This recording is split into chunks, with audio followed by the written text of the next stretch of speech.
পাকিস্তানের হাতে ফের মারণাস্ত্র তুলে দিচ্ছে আমেরিকা। ওয়াশিংটন আর ইসলামাবাদ এখন যেন মানিক জোর। আর এমন কাণ্ড দেখে অনেকেরই লেগেছে ঘোর। যুক্তরাষ্ট্রের প্রতিরক্ষা প্রতিষ্ঠান রেথিয়ন টেকনোলজিস পাকিস্তানকে উন্নত advance medium range air to air missile বিক্রি অনুমোদন পেয়েছে।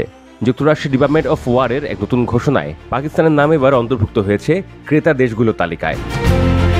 গত 30 সেপ্টেম্বর প্রকাশিত এক প্রেস রিলিজে জানানো হয়, রেথিয়ন কোম্পানিকে $40.6 মিলিয়ন মূল্যের একটি চুক্তির পরিবর্তিত সংস্করণে কাজের অনুমতি দেওয়া হয়েছে। এর মাধ্যমে পূর্বে চুক্তির মোট মূল্য দাঁড়িয়েছে $2.5 বিলিয়ন।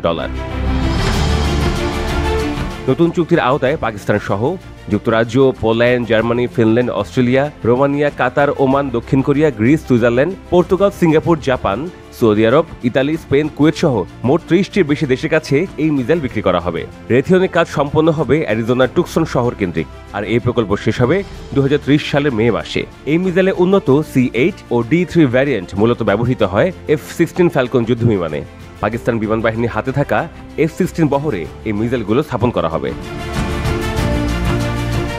এর আগে 2019 সালের ফেব্রুয়ারিতে অপারেশন সুইফট রিটার্ট চলাকালীন পাকিস্তান এ ধরনের মিসাইল ব্যবহার করেছিল। সে সময় পাকিস্তান 2টি ভারতীয় যুদ্ধবিমান ভূপাতিত করেছিল।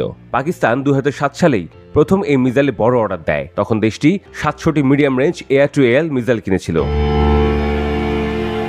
এবারের বিক্রি এমন এক সময় হচ্ছে যখন ওয়াশিংটন ও ইসলামাবাদের সম্পর্কে নতুন উষ্ণতা দেখা যাচ্ছে।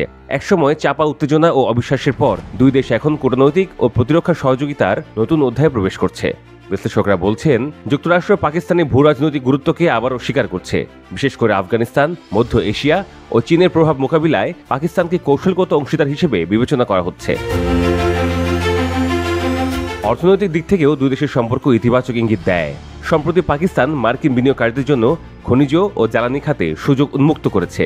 একই সঙ্গে ডিজিটাল মুদ্রা ও ব্লকচেইন বাজারেও আগ্রহ দেখাচ্ছে ইসলামাবাদ। যুক্তরাষ্ট্রের সঙ্গে শুল্ক ও বাণিজ্য চুক্তিতেও পাকিস্তান ছাড় পেয়েছে, যা অর্থনীতিতে নতুন আশার সঞ্চার করেছে। পাকিস্তানের সরকার বলছে, এই চুক্তি তাদের প্রতিরক্ষা সক্ষমতা আরও জোরদার করবে এবং আঞ্চলিক ভারসাম্য রক্ষা করতে সাহায্য করবে।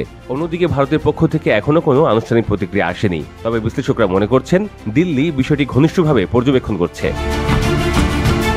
নতুন এই অস্ত্র চুক্তি শুধুমাত্র সামরিক নয়, বরং কূটনৈতিক সম্পর্ক পুনর্গঠনেরও প্রতীক হিসেবে দেখা হচ্ছে।